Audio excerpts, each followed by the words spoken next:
Hey, what's up? Zach here, and today I have the all-new Jordan brand One Take 4, and in some ways, they might be better than the Jordan 37. Let's get into it. Now, starting off in the uppers, the One Take 4 actually has quite a bit of features to them. You know, some good and some just okay. It is a mostly synthetic leather upper here on the medial side. However, on the lateral side, it is encased in some foam. However, it is a combination of ripstop and mesh for the rest of the upper. And you know, ripstop, I actually didn't know this until a few weeks ago, actually means to stop a rip. So it's a really thin type of membrane on a shoe. It keeps the shoe nice and light while keeping containment relatively pretty high. Now, if you look at the lace line, it either goes through the synthetic leather, which is great for tie down, or it also goes into these little yellow loops here, which are sewn in all the way down here into the junction of the upper and the strobel board. And what I like about that is when you tie down the laces here in the forefoot, you do get a lot of security right where you'd be pivoting pretty hard, either for a step back or a really hard type stop ankle breaker move. And this combined with the outsole profile of the shoe actually produces some pretty interesting results for a couple different sports, which I'll get to when we get to the outsole. But if you look at them on the upper durability test, the Dremel 10-second tie grit sandpaper, I mean, the Dremel does rip right through the ripstop, all the pun in the world intended. It is good for, like I said, containment and more torsional control. However, to a direct hit from a Dremel, it's still gonna just rip right through. Now, if you are on hardwood or a little bit more of a slicker surface, this should glide pretty well over top of it. And there are some other features, which we'll get to, that almost make this upper durability test moot. Now, getting into the midsole teardown, this is probably my least favorite part of the One Take 4s. It is just pretty standard bed of Phylon EVA. However, you do get a pretty decent shank in these, and it actually creates a pretty decent arch. This is another one of those shoes where the arch is higher than the heel, except in some other budget model shoes, there's no shank in them. That Phylon starts to wear down pretty quick. However, in these, it's a nice molded plastic shank under there, which is pretty stiff, so you are going to continue to get some durability out of that midsole foam for months and months, as long as you're not a super heavy player. Now, it does have a pretty thin 4-foot zoom air unit in there. However, just overall in the midsole, also because it's a much more flat type outsoled shoe, which we'll get to in a minute, it just doesn't have the pop on an outdoor court that some other shoes would. I mean, if you look at the jump height test,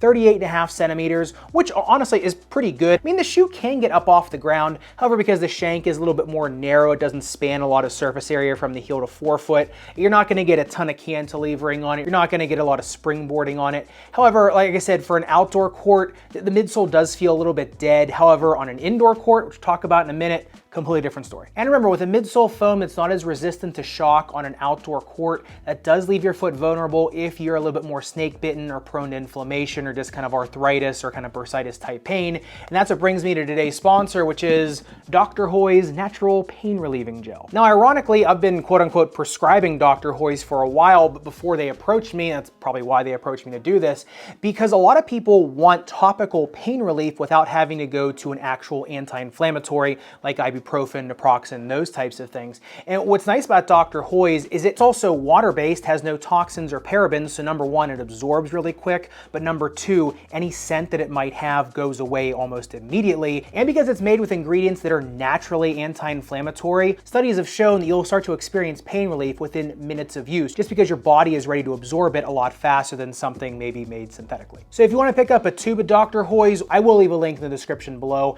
as well as a discount code for viewers of this video. All right, back to the shoes. And that ironically brings me to my favorite part of the One Take 4s, and that is the outsole tread, the shape of the outsole tread, the profile, and just everything about it. Especially for one of Jordan's budget model shoes, you get a really aggressive herringbone all the way from heel to toe. And not only is it an aggressive herringbone, but it is a full-length continuous tread pattern to give you so much grip and stability, a lot more grip and stability than some other Jordan flagship shoes, hint, hint. And that's not even to mention the best part of the One Take 4s. It's that the outsole tread goes up all the way over the toe cap and onto the dorsum of the shoe. Like I said in the upper section, completely negating the upper durability test because it provides so much bulk up there that if you're dragging on the tops of your shoe, it's the outsole rubber that's gonna come in contact with the ground, not the uppers. And also, unlike the Jordan 37, which we've seen from Grant Williams busting through his in the NBA, the outsole along with the synthetic leather also provides a ton of protection to your toe caps. So if you do put a ton of force into the forefoot of the shoe, you're putting that force through synthetic leather and rubber, so you're not gonna be breaking through these anytime soon, which give these a lot more durability to blunt force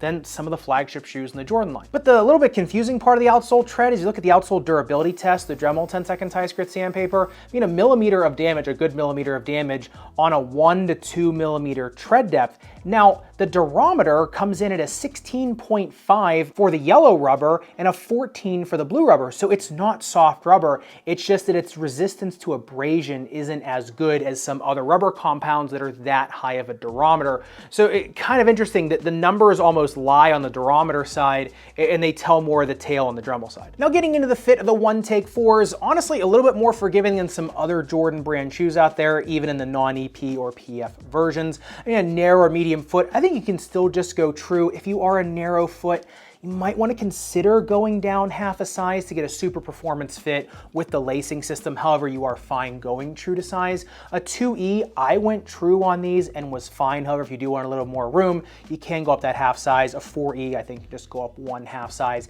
It's just, there's just a lot of forgiveness in these and a lot of customization you can get with your tie down because he's going to the strobo board. So you kind of can dial it in a little more than some other shoes out there. However, in terms of the snake bitten foot, I would say if you do have heel pain, ball of foot pain, these aren't going to be the best things out there just because they don't have the shock absorption like I talked about with the Dr. Hoy's integration. But I think if you do put an orthotic in these, I think you do get a lot more longevity out of these and your joints get a lot more longevity as well as in the heel. So I'd say these augmented with an orthotic are fine for all those issues. It's just that when it's just foot on sole, it's not the best out there. But honestly, the things I don't like about the fit profile are the things I like the most about the playability profile of these, because you can get such a low to the ground feel on these because they are a continuous tread pattern and they do get pretty wide here right in the forefoot. You can grip the court so well, especially because the rubber, like I said, it's not as resistant to abrasion, but on an indoor court, that combined with the uppers giving you a lot more containment makes these one of the best gripping shoes on an indoor court I've tried this year at a budget model price. And then once I figured out that these had such good grip, then I started having a lot better of a time with these.